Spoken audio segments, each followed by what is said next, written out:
নমস্কার, সপনা week news নেটওয়ার্কে স্বাগত।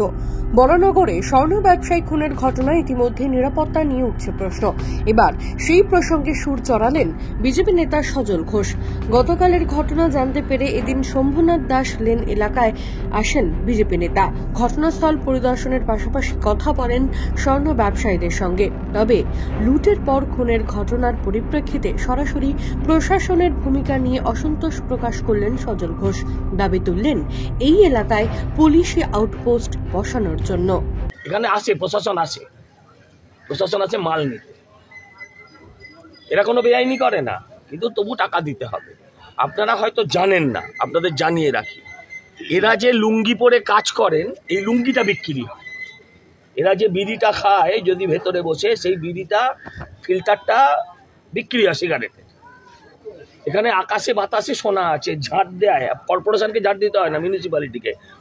একদল মানুষ তারা ঝাঁট দেয়, ঝাঁটিয়ে এখান থেকে ধুলো থেকে সোনা বার করে। এখানকার পাঁকের দাম যদি এখন কত টাকা গ্রাম? 1 লাখ শান্তি যা গ্রাম হবে তাহলে জানবেন 1000 টাকা এক বস্তা পাঁকের দাম হবে। এই হচ্ছে তার বেশি, যাই হোক। তো এটা এই ধরনের স্বর্ণখনিতে পুলিশের এখানে আউটপোস্ট দেওয়া উচিত। এর আগেও ঘটেছে। স্বর্ণ ব্যবসায়ীরা বলছেন তারা ব্যাপকভাবে আতঙ্কিত। আগে চুরিচামারি হতো, কিন্তু তাদের বক্তব্য এখন তো খুন হতে হচ্ছে। স্বাভাবিক, জীবনের জন্যই তো রোজগার। আর যদি জীবনটাই না থাকে তাহলে রোজগার করবে কেন? সরকারের। আর কার দায়? নিশ্চয়ই সরকারের।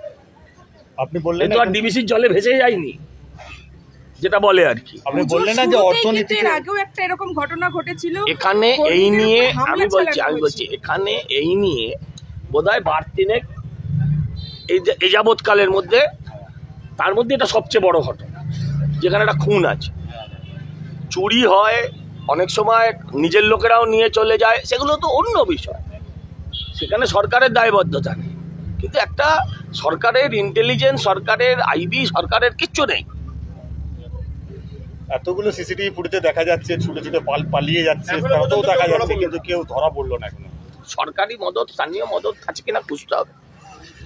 এই ঘটনা মদত আছে, দেখতে হবে। এখানে বললেন যে অর্থনীতিতে একটা গুরুত্বপূর্ণ বিরাট ভূমিকা। আপনি ভাবতে পারেন এই দোকানটার ভেতরে 15 কিলো সোনা আছে? তাহলে আপনি ভাবতে পারেন না তো? তার মানে বুঝুন এই রোলিংটা কত টাকার রোলিং হয়। যেখানে অর্থনীতি একটা নির্ভর করে, সেখানে নিরাপত্তার বিষয়টা তো বেশি জোর দেওয়া উচিত। কোথায় নিরাপত্তা আছে? মুখ্যমন্ত্রী নিজের বাড়িতে নিরাপদ নয়, মুখ্যমন্ত্রী নিজের বাড়িতে নিরাপদ। রাজা দে, সপনা উইক নিউজ, বরানগর। সমস্ত খবরের আপডেট পেতে লাইক করে সাবস্ক্রাইব করুন সপনা উইক নিউজ। সেই সঙ্গে বেল বাটন প্রেস করতে ভুলবেন না। আপনাদের একটা সাবস্ক্রিপশন আমাদের জন্য অত্যন্ত মূল্যবান। একই সঙ্গে ফলো করুন আমাদের হোয়াটসঅ্যাপ চ্যানেলটিও। জয় হিন্দ।